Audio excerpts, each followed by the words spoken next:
नमस्कार, मैं हूं निशांत चतुर्वेदी। गांव की दुनिया के इस अनोखे शो में एक बार फिर से आपका स्वागत है। आज बुलेटिन की शुरुआत करते हैं उन किसानों की खबर से जो बेमौसम बारिश से तबाह हो गए। पिछले शनिवार से हो रही बारिश और ओलों की बरसात ने किसानों को बर्बाद कर दिया है। गेहूं, मटर और दालों की फसल पूरी तरह से चौपट हो गई है। फसल चौपट होने का सीधा सा मतलब है कि आने वाले दिनों में महंगाई बढ़ सकती है।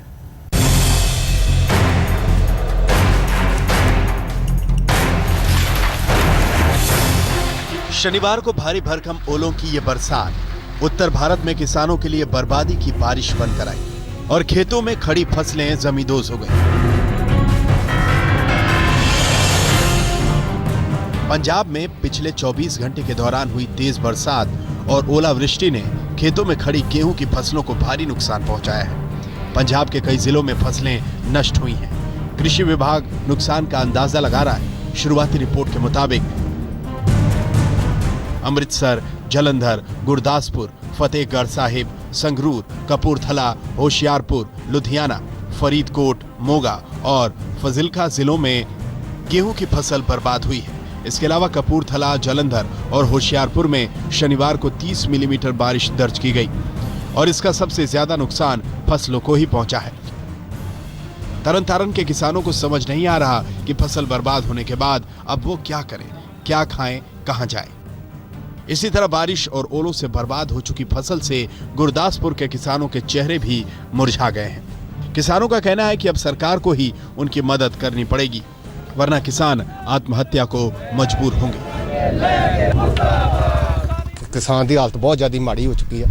करजाई किसान होके खुदकुशियां ते चल रहा रोज। पंजाब, हरियाणा मिलकर देश में गेहूं और धान की 60% से ज्यादा उत्पादन करते हैं, लेकिन पंजाब के साथ साथ हरियाणा में मौसम ने ऐसी करवट बदली कि खेतों में खड़ी फसल ओलों और बरसात की भेंट चढ़ गई। हरियाणा के अंबाला, करनाल, रोहतक, जिंद, हिसार, फतेहाबाद और कुरुक्षेत्र में खड़ी फसल बारिश ने बर्बाद कर दी। खासतौर पर गेहूं की फसल तेज हवाओं के कारण खेतों में बिछ गई है। रोहतक जिले में शनिवार देर शाम हुई भारी बरसात के साथ साथ लगभग आधे घंटे ओलावृष्टि हुई और खेतों में खड़ी फसल को नुकसान हुआ। फतेहाबाद और जींद में बारिश और ओलों ने किसानों की गेहूं और सरसों की फसल को काफी नुकसान पहुंचाया है। किसानों का कहना है कि कच्ची फसल होने के कारण अब आधी पैदावार ही हो पाएगी। बहुत ज्यादा नुकसान है जी। यहाँ जितने भी है ना, खेती बिल्कुल खत्म हो चुकी है। अच्छे 12 ओले थे, सारी फसल काट के बगा दी। मतलब कितना नुकसान है? 75-80% तो ऊपर नुकसान है। उत्तर प्रदेश में भी बेमौसम बरसात ने किसानों के माथे पर बल ला दिया है। ये तस्वीर पलवल के खेतों की है, जहां पर गेहूं की फसल जमीन में लेट चुकी है। बारिश और ओलावृष्टि की वजह से मथुरा में किसानों की सैकड़ों बीघा फसल नष्ट हो गई। गाजियाबाद में शुक्रवार और शनिवार को ओलावृष्टि हुई, जिससे किसान हलकान हैं, क्योंकि खेतों में खड़ी फसलों में 30 से 40% नुकसान का अंदाजा है।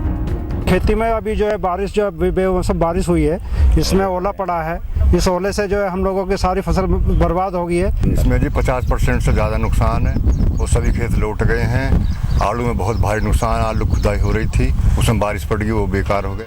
हरियाणा, पंजाब और उत्तर प्रदेश की तरह दिल्ली में भी भारी बरसात ने किसानों को रुलाया है। बेमौसम बरसात और ओलावृष्टि की वजह से दिल्ली के किसान भी खुद को असहाय महसूस कर रहे हैं। बहुत भारी नुकसान है जी। ओला पड़ा, बारिश हुई, आंधी चली, ये सारा बिल्कुल ये जो मैज लग रही है बिल्कुल ये सारा काला तूड़ा हो जाएगा। नाज बिल्कुल काला होगा। वो मंडी में क्या नाम है, कोई व्यापारी पूछे ना, सरकार लेना। जिस तरह से खेतों में खड़ी फसलें भारी बरसात और ओलों की भेंट चढ़ गई, उससे अभी किसान रो रहा है, लेकिन जल्द ही इसका असर महंगाई पर भी देखने को मिल सकता है। आज तक ब्यूरो। एक तरफ मौसम किसानों के लिए खलनायक बना हुआ है, तो वहीं दूसरी ओर गांव के लोग सामूहिक प्रयास से इस मुसीबत से निकलने का रास्ता भी तलाश रहे हैं। किसानों और गांव वालों के लिए मददगार बना है झारखंड के जमशेदपुर का दीदी बैंक। 10 साल पहले शुरू हुए दीदी बैंक के जरिए उन किसानों को रोजी रोटी का नया जरिया मिल रहा है जो खेती में हो रहे नुकसान की वजह से तबाह हो गए।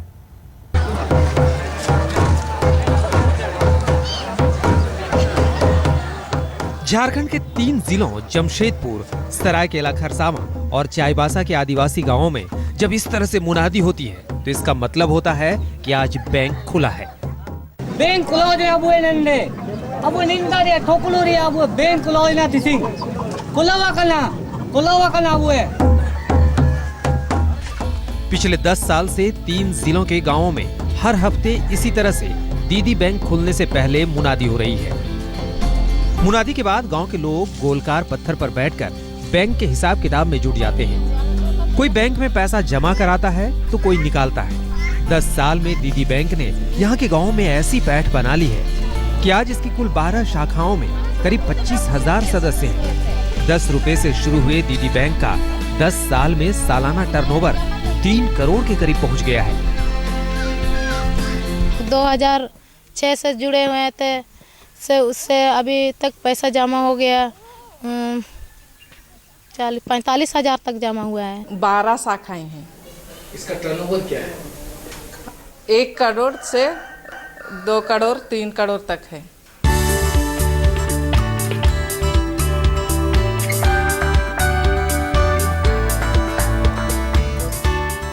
गांव में दीदी बैंक की खुलने की कहानी बेहद दिलचस्प है।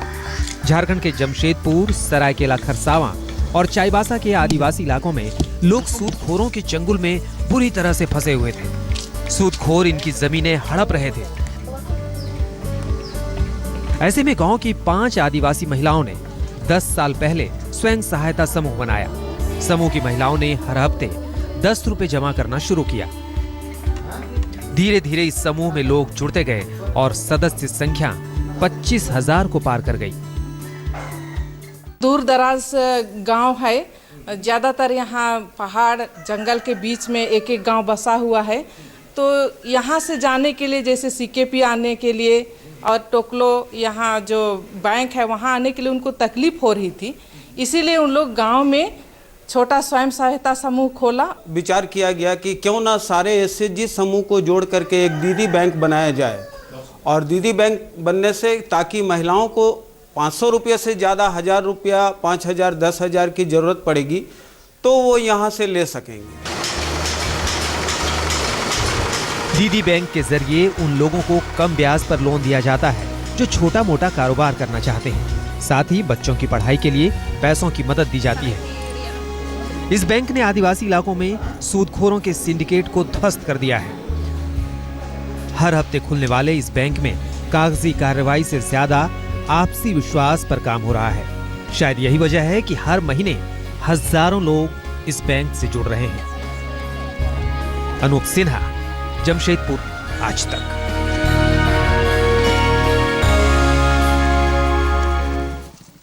मध्य प्रदेश के सीएम शिवराज सिंह चौहान न सिर्फ किसानों की भलाई के लिए लगातार काम कर रहे हैं बल्कि अपने व्यस्त कार्यक्रम में से वक्त निकालकर आज भी खेती कर रहे हैं। सीएम शिवराज सिंह के साथ उनके खेतों का जायजा लिया हमारे संवाददाता अमित कुमार ने। मध्य प्रदेश के मुख्यमंत्री शिवराज सिंह चौहान किसान पुत्र हैं, लेकिन मुख्यमंत्री बनने के बाद भी उन्होंने जिस तरह की खेती करके एक मिसाल कायम कर रहे हैं, आज ये उन्हीं का खेत है। समय निकाल के वो इस खेत में आते हैं और उनसे बात करते हैं। सर, ये बताएं कि कितना आप समय देते हैं इस तरह की खेती करने के लिए, क्या क्या है? हर हफ्ते लगभग 6 घंटे मुख्यमंत्री की व्यस्तता से निकाल के मैं अपनी खेती के लिए देता हूँ। हर सप्ताह आता हूँ, खुद देखता हूँ, पूरी टीम से समझता हूँ और जहाँ ज़रूरत होती है वहाँ और क्या उपाय करना है वो हम फैसला करते हैं, डिसाइड करते हैं। जी, ये आपके मन में कैसे आया कि आज जिस तरह की आपने जो खेती है और ऐसी जो खेती है हमारे मध्य प्रदेश में किसान कब तक इस तरह के बिल्कुल कर सकते हैं? देखिए, एक जिद है कि खेती को लाभ का धंधा बनाना है, क्योंकि परंपरागत खेती में किसान को उतना प्रॉफिट नहीं होता, कई बार तो लागत निकालना मुश्किल हो जाती है। इसलिए मध्य प्रदेश में भी हमको क्रॉप पैटर्न बदलना है। परंपरागत खेती हमने बहुत अच्छी कर ली, गेहूं के उत्पादन में रिकॉर्ड बना दिया, सोयाबीन या धान के उत्पादन में हम बहुत आगे हैं। लेकिन मुझे लगता है कि फलों की खेती, फूलों की खेती, सब्जियों की खेती, औषधि खेती, ये अगर हम करेंगे तो हम ज़्यादा लाभ कमाएंगे। जैसे हम जिस इसमें जरवेरा के जिस पॉली हाउस में हम खड़े हैं, ये आधे एकड़ के आसपास है कुल।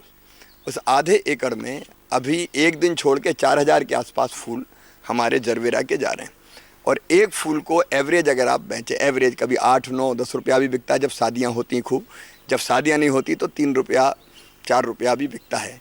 एवरेज अगर 4-5 रुपये भी मान लें तो आप कल्पना कर सकते हैं कि आधे एकड़ के खेत में ही कोई आराम से 15 लाख रुपए कमा सकता है साल भर में, अगर ठीक से उसकी देखरेख की जाए तो मुझे लगा कि मैंने भी खेती को ही अपनी आजीविका का आधार बनाया है, लेकिन अपनी आजीविका से ज़्यादा महत्वपूर्ण है किसानों को प्रेरित करना। वो भाषण से नहीं हो सकता, वो खुद करके हो सकता है। और इसलिए मैं यहाँ फूल उगा रहा हूँ। फलों में आपने अभी अनार मेरे देखे, एक बार मैं फिर आपको लाऊंगा यहाँ दिखाने। मौसम भी यहाँ पे लगी हुई है, आम यहाँ पे लगे हुए हैं। अब जरवेरा के साथ गुलाब भी मैं पाली हाउस में कर रहा हूँ, सब्जियाँ भी मैं उगा रहा हूँ। तो कंपेरेटिवली जो परंपरागत खेती उससे बहुत ज़्यादा लाभ इसमें है। तो मैं किसानों को इस दिशा में प्रेरित करना चाहता हूँ। आखिरी ये कि मोदी जी ने कहा है कि 2022 तक जो है किसानों की आमदनी दुगनी करनी है। मध्य प्रदेश सरकार क्या सोचती है कि ऐसे दुगनी होगी? जो ये प्रयास कर रहे हैं, मैंने इसका जो आपको आर्थिक पक्ष बताया है कि इसमें अगर शुद्ध लाभ आप देखेंगे तो परंपरागत खेती से दुगना नहीं 4 गुना होता है। ये मुख्यमंत्री शिवराज सिंह चौहान साफ कहना है कि जो किसानों की आय 2 गुनी नहीं 4 गुनी तक हो सकती है। कैमरामैन निशात के साथ अमित कुमार, विदिशा, आज तक।